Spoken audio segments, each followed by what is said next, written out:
Bernie Sanders said he's looking forward to working with the Trump administration and hopes that President-elect Donald Trump sticks to his promise surrounding the cap on interest rates.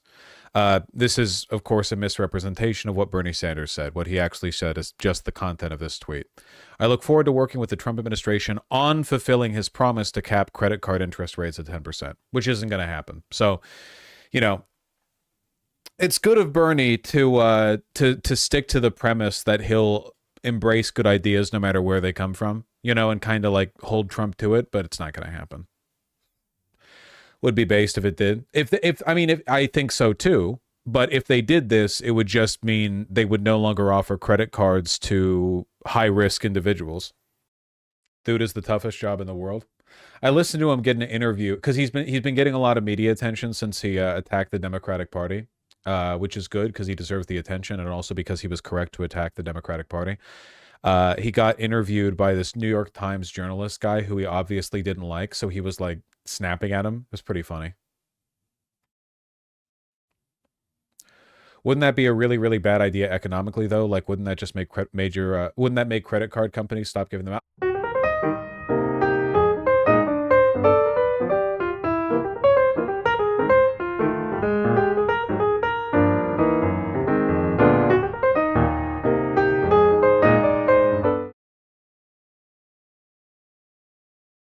Yes, chatter that would hurt the working class. Peace. I want to do this video real quick.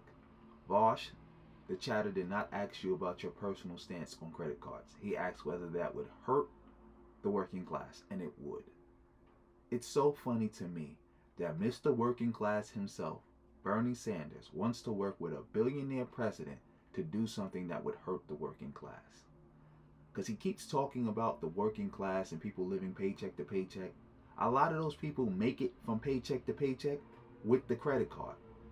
And capping interest rates at 10% would mean no credit card for them. And then how are they going to make it from paycheck to paycheck if something happens? They get sick. The car breaks down. Anything. How are they going to get from paycheck to paycheck? Where are they going to get the money from? Are they going to have to sell their stuff? Are they going to have to choose whether they eat or not? Are they going to have to go to a loan shark? I don't understand how this helps the working class. Especially if you haven't already made the minimum wage a living wage, or at least increased the minimum wage. You haven't capped or at least stopped food companies from colluding with each other to make groceries so high.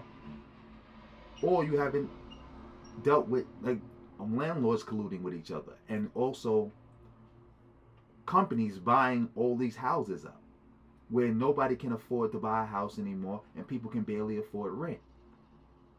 If you haven't dealt with that first, why would you stop people's line of credit? That's a lifeline for a lot of people in the working class who live paycheck to paycheck, who you are so concerned with. It's so funny to me how everybody else can be attacked. Every liberal, every Democrat can be attacked just for not even going all out ballistic on Trump. But Mr. Working Class, Mr. Socialist can go work hand in hand with a fascist who's going to do something that is going to hurt the working class. And y'all guys are okay with it because, hey, credit shouldn't exist anyway. Lefty hypocrisy at its finest. And it's not good that he attacks the Democrats, Voss, because he attacks the Democrats with lies and dog whistles to bigots. That's what he does. And when he gets pressed on his lies, he has to say things like this, like he did in the ABC interview. Watch this. Senator, let me zoom out and just ask you about these results. You've heard some of the reaction throughout the Democratic Party. How much do you personally blame President Biden for this loss? President Biden, when he came into office, said that he would be the most progressive president since FDR. And I think on domestic issues, not foreign policy, on domestic issues, he has kept his word, and the agenda that he has pushed through has been an extraordinarily strong one. But that agenda has got to be placed within the overall context of American society today.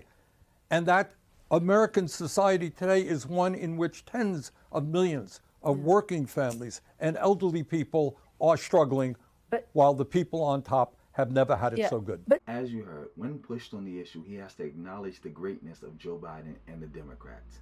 And then he talks about what the context of people still struggling and rich never having it better, while leaving out the context that that is so because of the Republicans. The Democrats could have done so much more. They did a lot. And they could have did so much more if it wasn't for Republican obstruction. So again, why is it good that he runs around blaming the Democrats for quote unquote abandoning the working class, and then he wants to work with Trump to do something that would hurt the working class? Somebody had to explain that to me. But I'm in this video here. Like, share, subscribe, drop me a comment, tell me what you think. Make sure you donate to me if you can. And hit that bell too. And on that note, family, peace.